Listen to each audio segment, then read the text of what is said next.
Howdy neighbor, it's your boy, Kimosabi Ryan, aka Vintage Indie. Half of this video is going to be me showing you some old pieces that I probably just forgot to record and say, hey, I have this.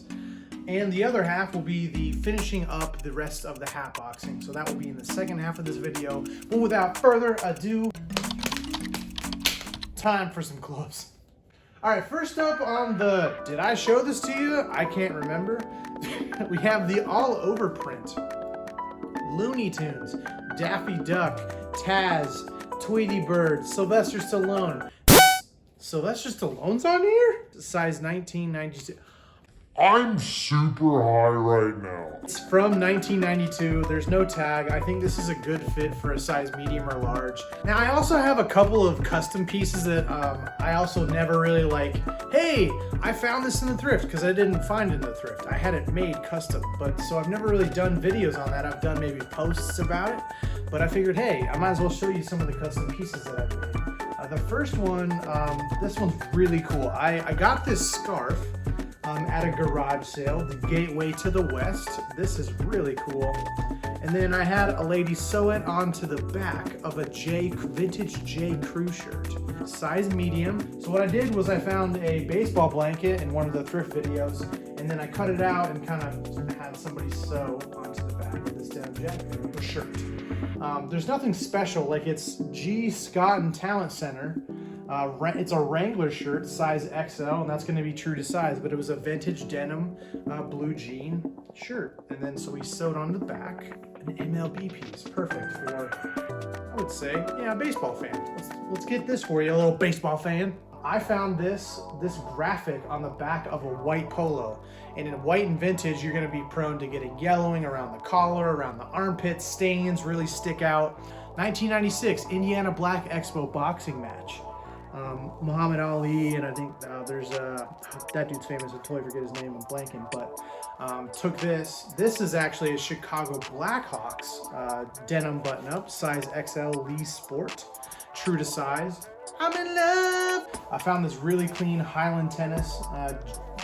Look at that satin bomber varsity jacket, and I Googled where this was so I could have a patch from that state or that region of a pro or a college team, so that way kind of make it a little custom. And we know it is from Chicago, kind of the Illinois area, so I threw on a Chicago Cubs patch.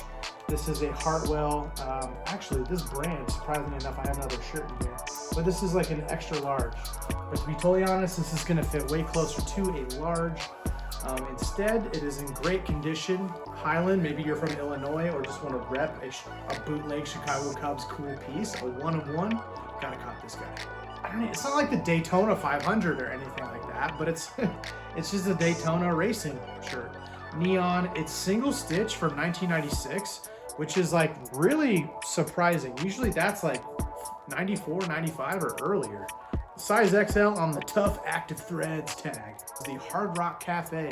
Found this in the women's section. The neon, pink, purple, blue. Los Angeles, California. Size XL, gonna fit closer to a large. Hard Rock Cafe stuff always slaps, so have to cop this guy. I only have one of these listed, but I have two of these. I have this Eddie Bauer jacket. It's a denim jacket, nothing wrong with it. So I have a large one of these, and then I also have the XL version, and they're both female. The only reason you know that is because of where the buttons are. The buttons are on the left, signifying more a female piece, but I have a large and I have an XL. You could be unisex and people probably won't be able to tell. Next up, we have a piece that I got in the mail. I've been saving for a very special occasion. I posted it and people went crazy over it, but I didn't know if there was a good enough offer to sell it yet, so I haven't sold it on purpose.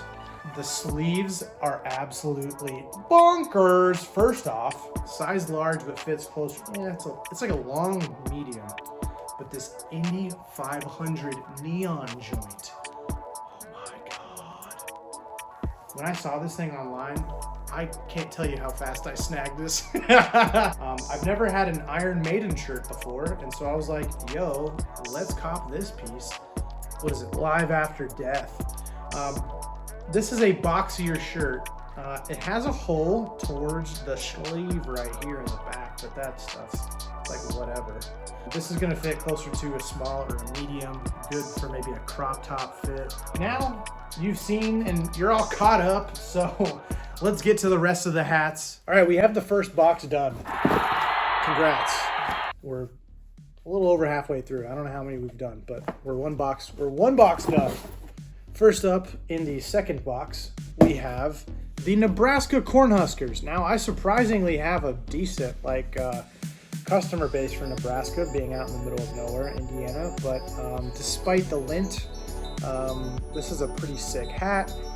I mentioned earlier in the video, the two most common things you do see is where it goes like jutted in like this. So I'll try and fix that for you guys. Oh, this is a sports specialties hat. Look at that. Usually you kind of see that on the side somewhere, but it's also taken up by the text that you see. Ooh, I love corduroy so much. This is the New York Giants 1987 Super Bowl hat. So cool. Very simple hat, nothing on the sides, but corduroy, so you know I'm like already in love. We have that AJD tag that I was referencing earlier that's kind of like this just older one.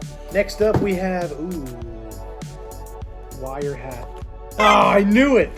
It's like anytime I see these streaks again, it's like we got 1, 2, 3, 4 streaks down the side. We have the number 50, that is David Robinson, with one of my favorite Spurs logos on the side. Look at that, the neon Miami Vice-esque hat. And we have that, oh, you've seen that before, the NBA basketball. Ooh, wire hat. Nope, just a shitty hat. This is probably the worst hat that came out of this one, just with the front and how much, not only is the front kind of in disrepair, but also if you notice some of the threading of the front of the top has come off. I'll see if I can reform this, but a Duke Blue Devils piece, solid for any Duke fan. I don't know why my Duke stuff's just sitting. Maybe North Carolina does better than Duke as a whole. That could be a thing. Ooh, look at this. The embroidery on this Tampa Bay Rays hat. Look at this absolute beauty.